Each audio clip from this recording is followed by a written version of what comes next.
Hey Mike, welcome back to Beijing. Thank you for having me. Yeah, it's good to see you again. Yeah. So, how long have you been traveling in China now? It's been a little while. It's been 4 months now. And you said that this tour will be going like for 3 months. Yeah, 3 months. That's a long vacation. What makes you travel to China? To my country? So it was one of the places I wanted to visit because everyone back home would say, "Oh, China's not a good place to visit. It's Really? dangerous. It's." So in my head, I'm like, I want to see for myself if it's true. 4 months. Yeah. Yeah, a little bit longer than you expected. Yeah, a lot longer than I expected. The initial plan was to travel for 3 months in Asia Yes. and only do 1 month in China. Yeah, that's your initial plan. Yeah, but the plans did change a bit because after coming to China, my logic was after 1 month I'd get tired of seeing the same things. That's right. It would get repetitive and I'd want to change to a different country. But after going to different places, I've noticed that in China, every province and every city is very different. Yeah. There's different food, different dialect, different culture, different scenery. So it hasn't been repetitive at all. So much so that I've stayed 4 months total now.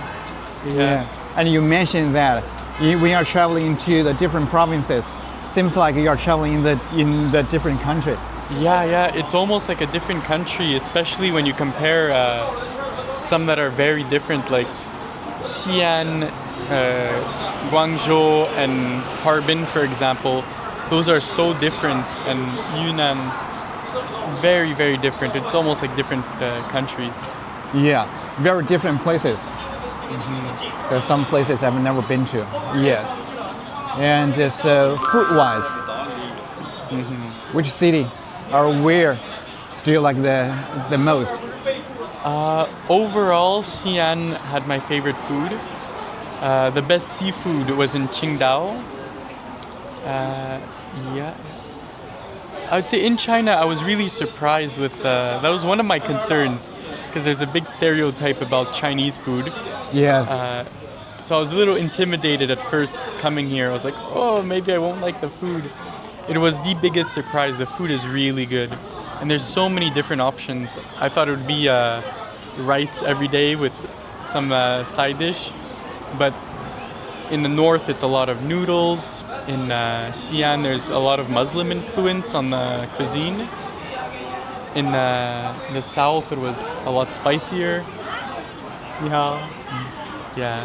So the food was really good. Yes. So that's in terms of the food, you like Xi'an, the food the most. So what about the scenery-wise in China? Where do you like the most? I'm a big fan of natural scenery and parks. So for me, Zhangjiajie and the Avatar Mountains was really spectacular. I really liked it. It was beautiful. But also for cities, like Hangzhou is a beautiful city. You have the mix between modern and traditional architecture. There's in other places in China, like Harbin, you have some Russian influence. Shanghai, there was some European influence on the architecture. Yes. So, nature-wise, I really like Zhangjiajie. City-wise, that's really tough to decide. Yeah. Each city has its own characteristics. Yeah. Beijing is very modern, Shanghai is very modern. Unique charms. Yes. And Xi'an is very historic, has a lot of history, have a lot of ancient relics over there. How did you transport from one place to another place? Yeah, so the most common is going to be within the cities, the metro.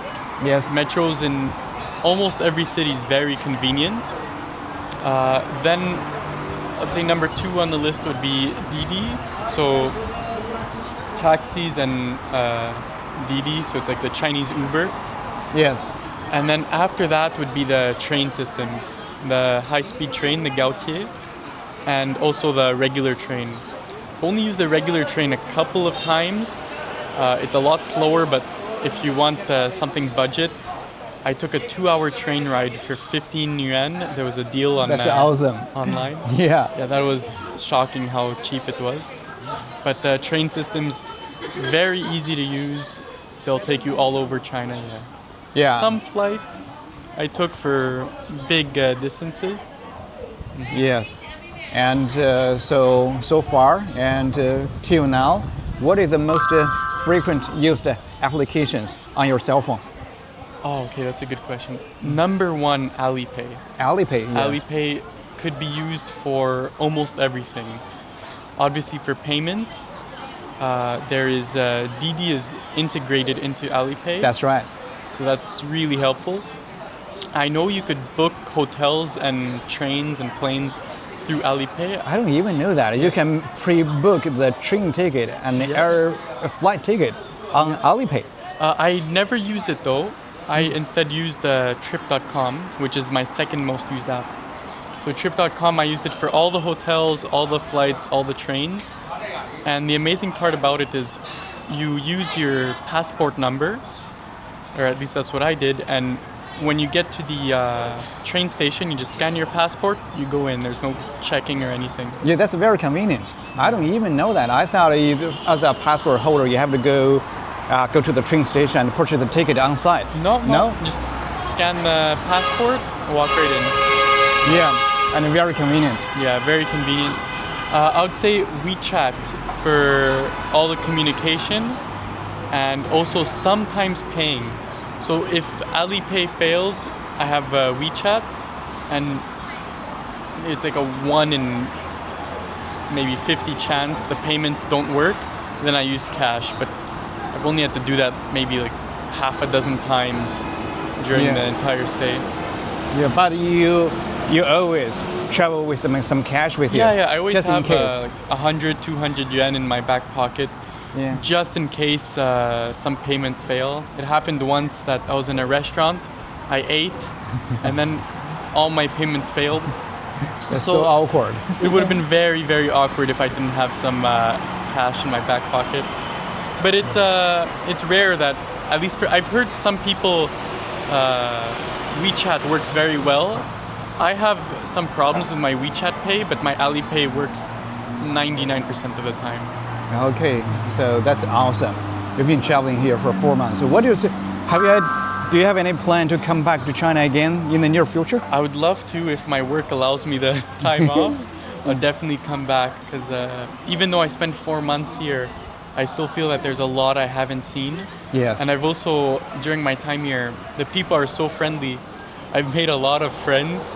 Yeah, So, all over the places. yeah, each province I have a couple of friends, so if I come back, it would be nice to see them again. So you've been teaching in our coaching camp for like 2 months. Yeah. And what are the most frequent, most common mistakes that our students make? Yeah, so most frequent mistakes, and it's not just the students in this training camp, but also in China that I've noticed in general, the use of pronouns for and gender when it comes to referring to different people. So, because I know in Chinese it's just ta. Yes, that's one. But it's very important to make the distinction in English between he and she. And Yes. if you're talking about a group and then they. If you don't, it becomes very vague and you could really lose track of, native speakers lose track of what you're saying. If you're talking about your friend, and if your friend is a guy, and you've been talking about him, and then suddenly you refer to him as she, it's going to sound as if there's a new character introduced into the story when you're talking. So it's very complicated for native speakers to keep track of. Yeah, because Chinese in Chinese, speakers, in Chinese we have only one pronoun for she and he. Yeah. That's a ta. So for that's the number one. Number two would be the use of singular and plural. Yeah, singular and plural. Because I know in Chinese they don't have the plural, which as an English speaker is very shocking. Yeah. So a lot of times they will just refer to, let's say, a chair when they are referring to many. Yes. That could also get very confusing. The other mistakes like pronunciation, that comes with time, comes with practice. And even if you make mistakes there, you'll still be understood. Having a good base vocabulary that even if you don't know a word, you know enough words to go around it.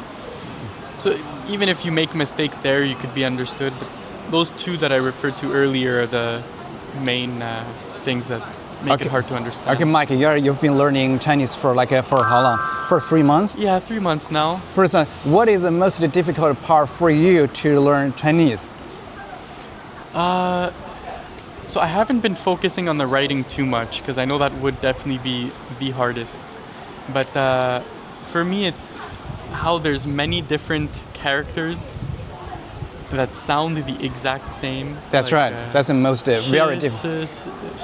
I know the tones are different, but tones for a non-tonal language speaker are very hard. So tones and similar sounds. Yes, but could mean totally different. Yeah, that's right. Some word have the same pronunciation, Yeah, but I means remember, totally different. Once I went to a cafe, and the cafe asked if I wanted iced coffee or non-iced coffee, and I forgot the word for cold. So I remember, Bing is ice. And I was so happy I remembered the word. I go, 我要冰. And apparently I said illness. Yes. And everyone started laughing in the cafe. And I didn't even know why. Yeah. So the tones are very important.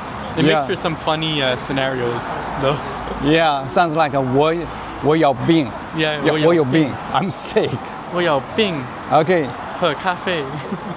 Yeah, that's a very interesting trip, and welcome back again in the near future. It's been amazing. Yeah. I've really enjoyed it. Okay, thank you. Thank you. Okay, bye. Bye.